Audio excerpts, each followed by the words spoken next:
오늘은 창세기 말씀을 가지고 온유한 자 이삭이라는 제목으로 말씀을 좀 나눠보고자 합니다. 프랑스의 화가 중에 조르주 르오라는 사람이 있어요. 들어보신 분? 그럴 거예요. 이 사람은 1913년부터 판화를 그렸던 사람. 그러니까 아마 1913년이요. 2013년 말고 1913년부터 옛날 사람이죠. 판화로 그림을 그렸는데 그 중에 작품명이 미제레레라는 작품이 있어요. 이게 무슨 뜻이냐면 시편 51편의 첫 구절을 라틴어로 읽으면 미제레레, 뜻은 우리를 불쌍히 여기소서라는 뜻이 됩니다. 그래서 이 작품에, 그러니까 책으로 따지면 이제 한 페이지씩이 다 판한 거예요. 그 중에 46번째 작품을 갖고 왔습니다.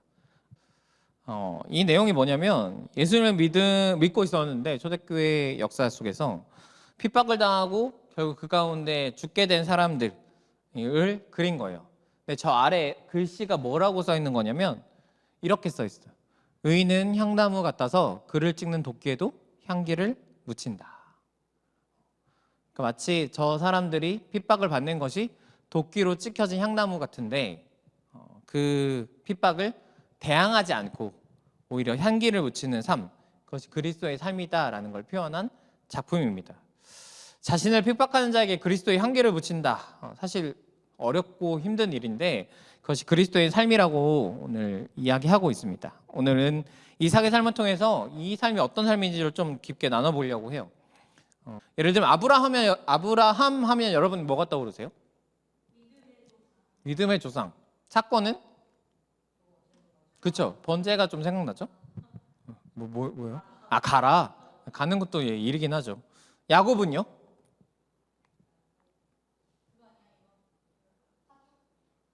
팥죽. 그렇죠. 팥죽 사건도 있고 더 유명한 사건이 뭘까요? 하나님하고 씨름해서 이긴 사람 있잖아요. 하나님하고 씨름해서 이긴 사람이라고. 네. 요셉은요?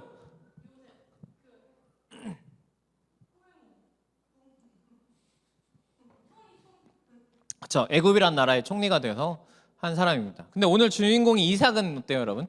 이삭하면 뭐가 떠오르나요? 그럴 줄 알았어. 그럴 줄 알았어. 그만 먹어. 맛있는데.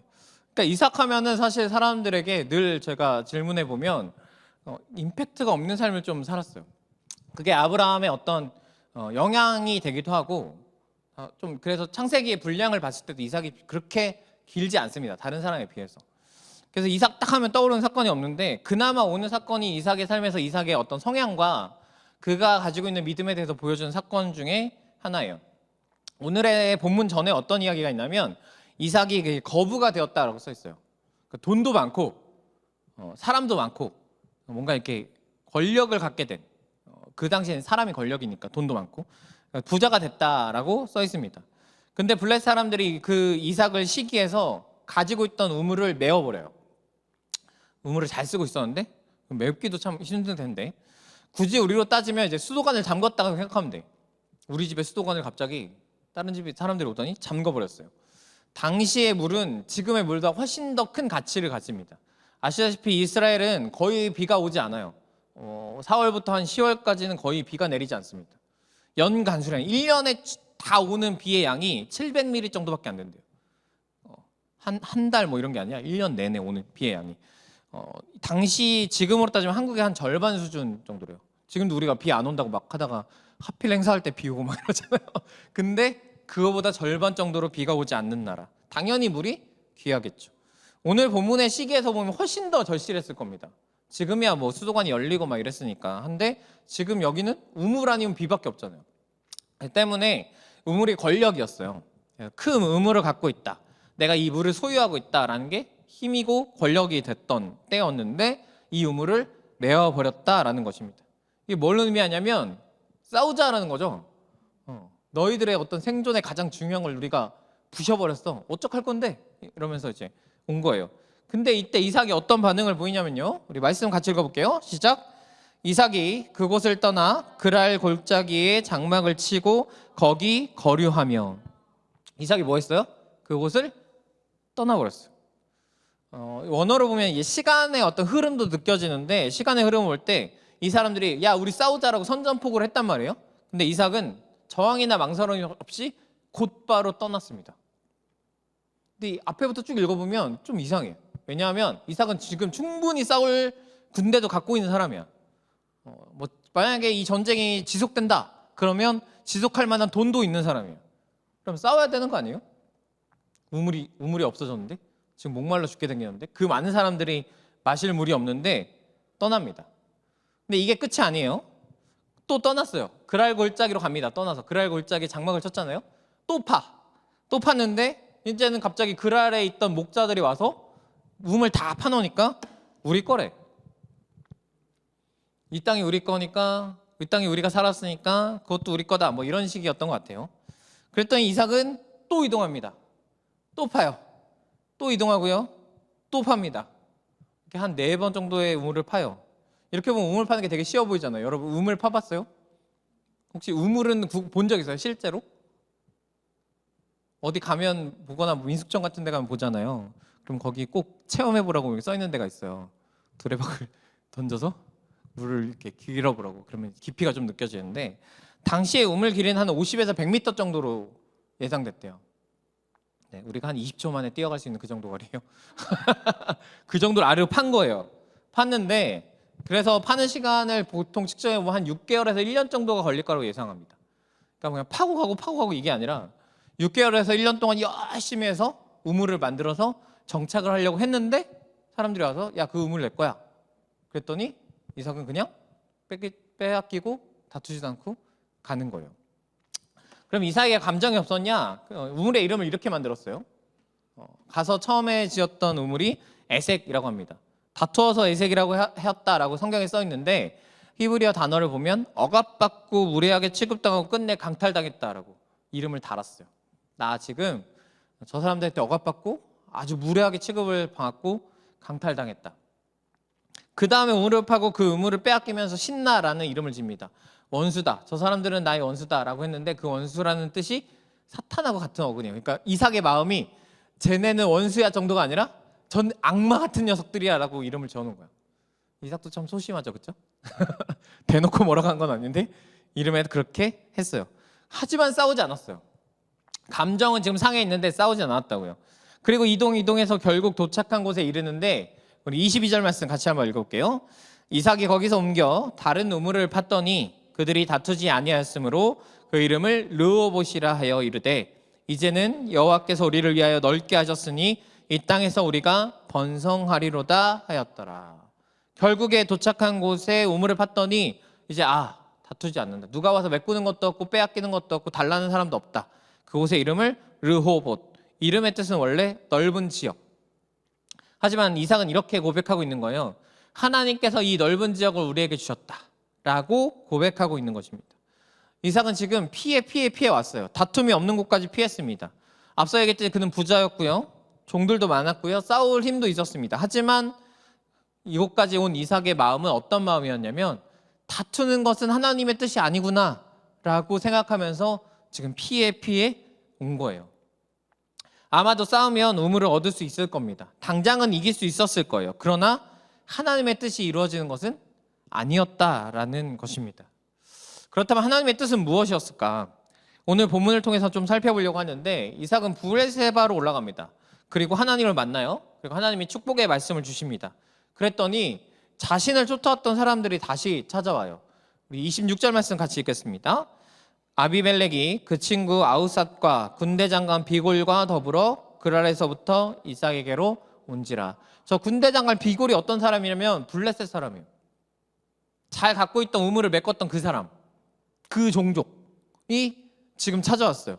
그리고 이들이 찾아서 뭐라고 하냐면요, 28절 같이 읽겠습니다. 그들이 이르되 여호와께서 너와 함께 계심을 우리가 분명히 보았으므로 우리의 사이 곧 우리와 너 사이에 맹세하여 너와 계약을 맺으리라 하였노라. 이 사람들이 뭐라고 하냐면 여호와께서 너와 함께 계심을 우리가 보았다라고 얘기해요. 이삭을 통해서 자신을 핍박하는 사람들이 이제 하나님을 고백하기 시작합니다. 당시에 이방 사람들에게도 신이 있었어요. 근데 이 신의 이름을 엘로힘이라고 불렀어요. 성경에도 하나님을 엘로힘이라고 칭하기도 하죠. 당시에 있었던 아주 신이라는 신명에 복수 형태예요. 엘로힘은. 그러니까 여러 신들을 다 부르는 이름이 엘로힘입니다. 근데 이들은 지금 뭐라고 불러요? 여호와께서 너와 함께 계심을 우리가 분명히 보았다. 이들이 믿는 하나님, 그들이 믿었던 신이 아니라 지금 이삭에게 있던 하나님을 여호와라고 분명하게 부르고 계신 거예요. 이들은 이삭을 통해서 하나님을 봤습니다. 이삭을 통해서 하나님이 어떤 분인지, 이삭을 통해 하나님이 얼마나 살아계시고 역사하시는지를 봤다라고 고백하고 있어요. 이것은 이삭이 싸워서 얻은 삶의 결과가 아니고요, 하나님을 따라 묵묵히 걸어간 이삭의 삶의 결과입니다. 마치 오늘 설교 시작하기 전에 보여드렸던 향나무가 도끼에 찢길 때 그 아픔을 되갚는 삶이 아니라 그 사람한테 향기를 이렇게 묻히는 삶, 이것이 이삭의 삶이었다라는 것이죠. 여러분, 바로 이 삶이 그리스도인인 우리가 살아가야 할 믿음의 삶이 되어야 할 줄로 믿습니다. 예수님은 우리의 죄를 위해 죽으셨습니다. 그리고 예수님의 죽으심은 예수님을 믿는 사람들만을 위한 것이 아니었어요.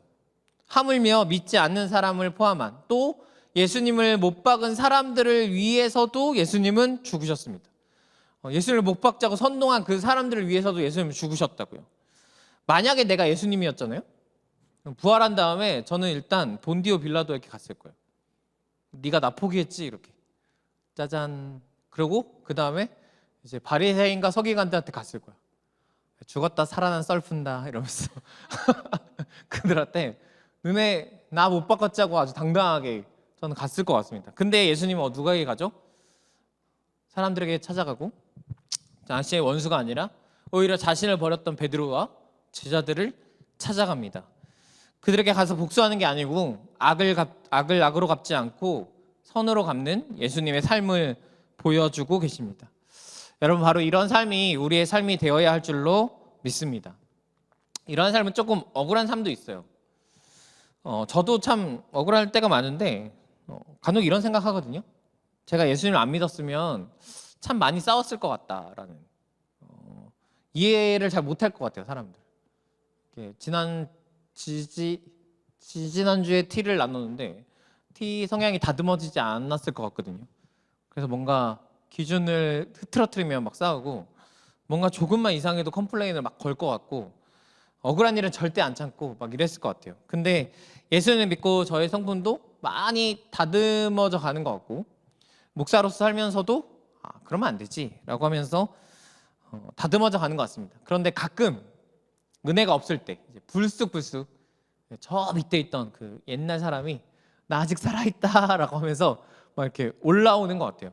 그럼 그때 깨닫죠. 내가 은혜가 없구나, 내게 은혜를 채워야겠다 라고 하면서 좀 뒷걸음질 치는 편입니다. 믿음은 사람을 성숙하게 합니다. 그리고 그 성숙함에 있어서 가장 중요한 성숙은 예수님을 닮아가는 것이라고 생각해요. 우리가 믿는 삶은 곧 예수님을 닮아가는 삶입니다. 예수님이 자신을 핍박했던 사람을 사랑하고 그들을 위해서 죽었던 것처럼 우리도 그들을 위해, 우리를 핍박하는 사람들을 위해 때로는 무너지고 때로는 찾고 인내해야 될 줄로 믿습니다. 이제 이 이삭을 핍박했던 자들이 오히려 이삭을 두려워하기 시작합니다. 우리 29절 말씀 같이 읽겠습니다. 너는 우리를 해하지 말라. 이는 우리가 너를 범하지 아니하고 선한 일만 내게 행하여 내가 평안히 가게 하였음이니라. 이제 너는 여호와께 복을 받는 자니라. 아멘. 우리를 해하지 말라라고 합니다. 선전포고한 게 누군데, 그렇죠? 지들이 우물 막아놓고 멀쩡히 잘 살고 있는데 와갖고 수도를 막아놓고 이제 이삭한테 뭐라고 하냐면 너 우리 해치지 마라고 꼬랑지를 상 내려요. 반대로 생각하면 이삭에게 충분히 이들을 해할 만한 능력이 있었다는 걸 반증하는 이야기죠. 네. 그럼에도 불구하고 이삭은 피해서 왔다라는 겁니다. 이 게임은 끝난 거예요. 만약에 이삭이 싸워서 쟁취했다면, 저는 그랬다면 이길 수는 있었지만 계속 싸웠어야 됐다고 생각해요. 아마 포기하지 않았을 겁니다. 그만큼 우물은 중요했고 그만큼 이들이 지배했을 거니까. 근데 하나님이 등장하셨어요. 그랬더니 게임이 끝나버린 거죠. 이삭의 싸움이 아니라 이제는 하나님의 싸움이 되어버린 것입니다. 이들이 하나님을 발견하자 이제 싸울 수 있는 상대가 아니구나라는 걸 깨달았어요. 여러분 생각해 보세요. 지나가다 어떤 사람한테 이제 어깨빵을 당했어. 팍 이렇게 딱 쳐다보고 거의 뭐 0.1초 만에 우리는 결정을 하죠. 시비를 걸지? 빨리 도망갈지. 예를 들어 저 사람이 막 추성훈이고 막 이렇게 나보다 키는 한 막 몇 센치 더 크고 막 일단 근육이 좀 붙어 있고 막 이런 사람이 나를 치고 지나갔어. 그러면 일단 도망가세요, 여러분. 괜히 또 해보겠다고 어떻게든 세상이 그렇게 녹록치 않아. 그 사람의 존재를 알면 안 싸우잖아요. 그래서 인터넷에 보면 이렇게 그 참교육 영상이 되게 많죠. 막 차 운전하다가 막 팍팍 해갖고 내려 너 내려 딱 내렸는데 막 그 뭐지 UFC 코치였던 거예요. 이렇게 작은 차에서 내렸는데 사람이 차보다 더 커 막. 그러니까 이거 싸울 거면 제가 링으로 같이 가자고. 전 밖에서 못 싸우니까. 그러니까 너무 죄송하다고 굽신굽신 도망가는 막 이런. 존재를 알면 내가 정말 저 사람과 싸울 수 있는가, 저 존재와 싸울 수 있는가가 우리는 명확히 판결음이 납니다. 오늘 이 사람들이 그런 거예요. 이삭을 통해서 하나님이 어떤 분인지를 발견했어요. 그랬더니 이제 싸움이 안 되는구나, 싸울 수 없구나, 이것을 알고 때로는 이 전까지 이삭이 어떻게 보면 더 낮은 자의 자리에서 무너져 있었다면 하나님이 다시 이삭을 그들의 위로 세워버리시는 거예요. 여러분, 우리의 인생에도 이 하나님이 함께 하시는 줄로 믿습니다. 지금 당장은 우리가 좀 억울하고 좀 참을 수밖에 없고 좀 참는 게 너무 짜증나고 화가 날 때가 있는데, 하지만 하나님께서 결국 그것들을 다 알고 계시고 그걸 다 보고 계시고 나중에 결국 하나님이 갚으시면 더 크게 갚아주실 줄로 믿습니다. 저는 오늘 이 이삭의 삶이 온유한 삶이라고 생각해요. 여러분은 온유라는 뜻을 들으면 어떤 마음이 드시나요? 보통 온유함이라고 하면 성격이 부드러운 사람, 너 참 온유한 것 같아, 뭐 이런 뜻을 합니다. 성경에서 가장 온유한 사람이라고 하나님께서 인정한 사람이 있어요. 사람도 인정한 것도 아니고. 누구게요? 모세예요. 모세에게 뭐라고 하냐면 이 사람 모세는 온유함이 지면의 모든 사람보다 더하더라. 그러니까 이 땅에 있는 모든 사람 중에 가장 온유한 사람은 누구라고? 모세라고 하나님이 민수기에서 말씀하세요. 아직 민수기를 여러분과 많이 안 나눴지만 민수기를 보면요, 모세가 부드러운가? 아니요. 화내고요, 막 저 사람들 질책하고요, 막 그것으로 인해서 하나님께서 징계를 내리시고 막 수많은 일들이 일어납니다. 근데 하나님이 이 모세에게 너 참 온유하다라고 이야기하세요. 왜일까요? 여러분, 온유한 사람은 결코 부드러운 사람이 아닙니다. 특히 F이신 분들이 더 많이 느낄 것 같은데, 여러분 마음이 흐트러지지 않으려면, 내 마음이 언제나 평온하려면 어떻게 되죠? 오히려 내 중심은 굉장히 굳건해야 돼요. 단단하지 않으면 마음은 흔들릴 수밖에 없습니다. 감정형이 F인 분들은 다음 주에 F를 하겠지만 많이 휘둘리게 되죠. 아무래도 누가 울고 있으면 같이 울게 되고, 누가 막 힘들어하고 있으면 그 사람 공감해 주다가 내가 더 힘들어지고 막 등등 수많은 감정의 교류가 일어나잖아요. 전 T라서 이런 건 참 좋은 것 같아요. 저의 성향을 사랑하는 것 중에 하나가, 일이 터지거나 너무 슬픔에 잠겨있는 어떤 상황이란가, 제 삶에서도 수많은 일들이 있지 않았겠어요? 근데 그럴수록 오히려 이제 저는 반대 방향으로 작용이 되더라고요. 그러니까 슬픈 상황이 많이 생길수록, 그러니까 좀 슬픔이 깊으면 깊을수록 이성이 더 깊어져요. 아무래도 이제 제 성향을 조절하는 기능이, 어떤 힘이 상실되니까 그런 것 같아요. 그러다 보니까 오히려 되게 차갑게 변할 수 있지만 감정은 흔들리지 않는 굉장히 어떻게 보면 희한한 상황이 되곤 합니다. 여러분, 온유한 자가 되려면요, 우리의 믿음이, 우리의 중심이 굳건해야 합니다. 어떤 상황에도 흔들리지 않는 우리의 중심이 있어야만 온유한 사람이 될 수 있어요. 오늘 이삭은 자기를 해하려는 많은 사람들을 마주하면서 그의 마음이 흔들리지 않았기 때문에 오늘 르호봇까지 올 수 있었던 거예요. 그 중에 싸웠다면 이길 수 있었겠죠. 하지만 오늘 이 하나님의 복을, 또 하나님이 주시는 이 승리를 맛보지는 못했을 것입니다. 여러분, 할 수만 있다면 온유한 자가 되십시오. 마음을 굳건하게 하시고 흔들리지 않는 마음으로 늘 하나님을 바라볼 수 있는 여러분들 되시기를 축복합니다. 예수님께서는 이 온유한 자에게 이런 복을 약속하셨어요. 우리 같이 한번 읽어볼게요.